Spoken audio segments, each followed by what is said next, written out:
एक जागा जिथे प्रत्येक मशीन नाही तर एक संधी आहे स्वतःला घडवण्याची।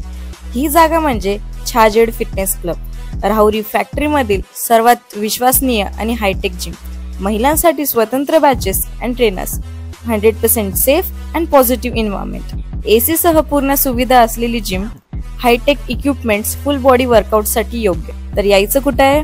Chhajed fitness club, Tarabad road, Rahuri factory. आवाज जनतेचा, लढा सर्वसामान्य जनतेच्या न्याय व हक्कांसाठी।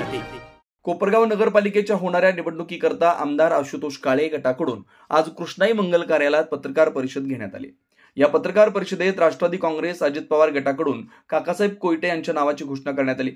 या प्रसंगी काकासाहेब कोयटे व माजी नगरसेवक जनार्दन कदम यांचा राष्ट्रवादी काँग्रेस अजित पवार गटात प्रवेश देऊन आमदार आशुतोष काळे यांच्या हस्ते सत्कार करण्यात आला। तसेच राष्ट्रवादी काँग्रेस अजित पवार गटातर्फे नगराध्यक्ष पदासाठी काकासाहेब कोयटे यांच्या नावाची घोषणा करण्यात आली। या प्रसंगी उपस्थित कार्यकर्त्यांनी टाळ्यांच्या गजरात स्वागत केलं। या प्रसंगी आमदार आशुतोष काळे व काकासाहेब कोयटे यांनी आपलं मनोगत व्यक्त केलं।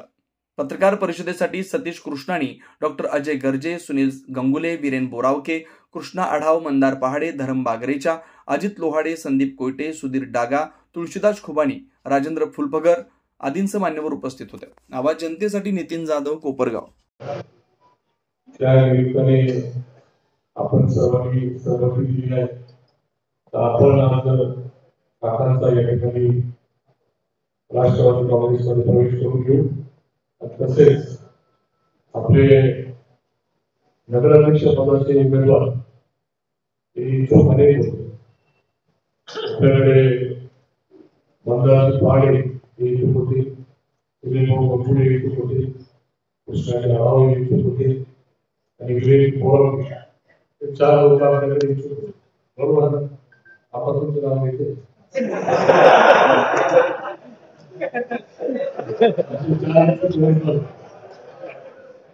आणि 4 इच्छुक उमेदवार इच्छा व्यक्त जरी केली असेल, गेल्या 3 वर्षापासून 2 वर्षापासून अनेक लोकांची भेट घेत असतील, सगळ्यांची विचारणा देखील केली आणि उभे राहून आपली सहमती असेल तर 3 वर्षापासून ते मेहनत घेत असताना सुद्धा त्यांनी शेवटी जो निर्णय आपल्याला करायचा आहे तो सुद्धा त्या चौघांनी मला अधिकाऱ्याला दिला ना,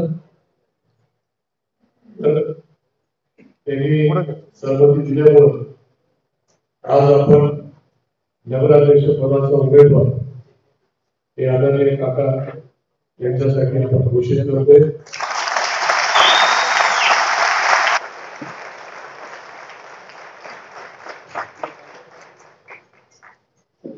तर याला आपण सर्वांनी सहमती दिलेली आहे असं मानून त्यांचा प्रवेश घेऊ आणि आज नगराध्यक्ष पदाचे उमेदवार जाहीर झालेले आहेत।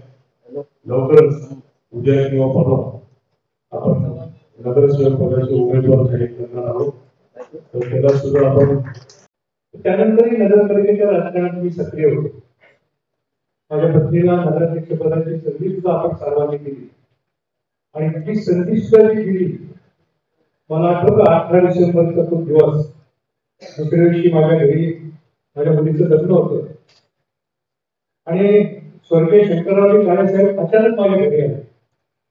नगराध्यक्ष पदाचा विचार सुद्धा केलेला नव्हता। काळे साहेब माझ्या घरी आले, त्यांनी मला सांगितलं, आता तुमच्या पत्नीचा नगराध्यक्ष पदाचा अर्ज भरण्याचा पोलीस साहेबांची माझी चर्चा झालेली आहे। माझ्या मनातही नव्हतं आणि काळे साहेब स्वतः मला नगरपालिकेत घेऊन गेले, माझ्या पत्नीला घेऊन गेले, घरी पाहुण्याची गडबड। आज त्या कार्यक्रमाने मला पुन्हा संधी दिली। आजच नाही, आपला कार्यकर्ता मोठा झालेला त्यांना नेहमी आवडतं, इतरांच्या बाबतीत मी काही बोलत नाही।